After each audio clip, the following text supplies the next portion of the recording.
Naku, ang init. Nakakagutom din. Parang gusto ko ng matamis. Matamis? Ano to? Ang bango, may leche plan. Naku, mabuti hindi ko nakain. Oo nga po, Lolo eh. Ikaw kasi kung saan mo nilalagay yung mga slime mo. Mukha pa namang masarap. Leche plan slime po yung ginawa ko, Lolo eh. Ganito po yung paggagawa ko ng leche plan slime. Naglagay po ako dito ng mga tira-tirang glue. Sayang naman po kasi kung hindi ko sisimutin eh. Bakit mga mukhang pagkain naman ngayon yung ginagawa mong slime? Yun po kasi yung gusto nila at nire-request po nila sa akin. Nilagyan ko po ng tubig yung pinaka-glue at hinahalo-halo ko po para mas maging fluffy yung slime na ginagawa ko. Ah! At nilagyan ko rin po ito ng activator, Lolo, konting-konti lang para hindi maging makunat at matigas yung slime na ginagawa ko.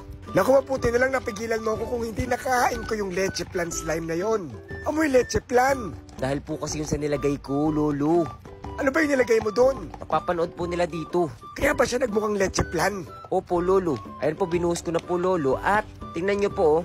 Ihahalo-halo ko na to at i-mix-mix hanggang sa mabuo yung pinaka-slime na ginagawa ko. Ayan, ang ganda. Nabubuo na. Ayan po, Lolo. Stretchable na siya at nabuo na yung pinaka-slime na ginagawa natin. Tingnan nyo po, oh. Oo nga. Bakit naging ganun yung kulay? Nagmukhang leche plan po ba? Oo. Nilagyan ko po kasi yun ng air dry clay na color yellow. Medyo light color yellow lang po. Para po magmukha siya talagang leche plan. Patingin nga. Ayun po, Lolo, hinahalo-halo ko na siya. Tingnan niyo po, oh. Wow! Yan yung muntikan ko ng makain. Opo, Lolo. Pag po kasi kayo kain ng kain basta-basta, Lolo, alam niyo naman na gumagawa ko ng slime eh. Katulad ng isang linggo, ininom niyo yung royal slime ko. Ay, hindi ko na inom, natikman ko lang. Ano pong lasa? Manamix na miss. O tulogo, Lolo. Dapat po ay magtatanong kayo pag hindi po kayo sigurado. Oo, next time. Yan ka, Lolo, next time ha. Tingnan mo, Lolo, ang ganda na ng texture, oh. Ilalagay ko na to sa pinakalagayan. Para mailagay ko na yung sikretong ingredients para maging leche plan slime na to. O bakit nandito tayo sa kusina? Mag-iinit po kasi ako ng asukal dito. Gagamit ka ng apoy. Opo. Ay naku mga bata, pag gagamit kayo ng apoy ha, magpapasama kayo sa mga matatandang katulad ko. Katulad niyo po talaga, Lolo. Oo, para napapantayan natin. Para iwas sunog at iwas paso. Ano ginagawa mo? Binubuhos ko na po yung natunaw na asukal dito sa pinaka-slime na ginawa ko. Siya po kasi yung magiging cover nung slime na ginagawa natin para maging itsurang leche plan na po ito. Pero syempre, hindi pwedeng kainin. Opo, Lolo, hindi po pwedeng kainin. Design lang po yan.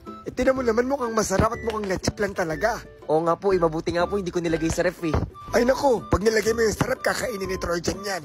Lalong mabubungi ang ngipin nun. Ngayon po, Lolo, binubuhos ko na lahat ng natunaw na asukal dito. At tingnan niyo po, Lolo, mukha na siyang leche plan. Oo nga, pero paano lalaroin yan? Like, for part 2 po, para makita nila. May part 2 pa po yun eh. Pinapasat ko po kasi. Part 2.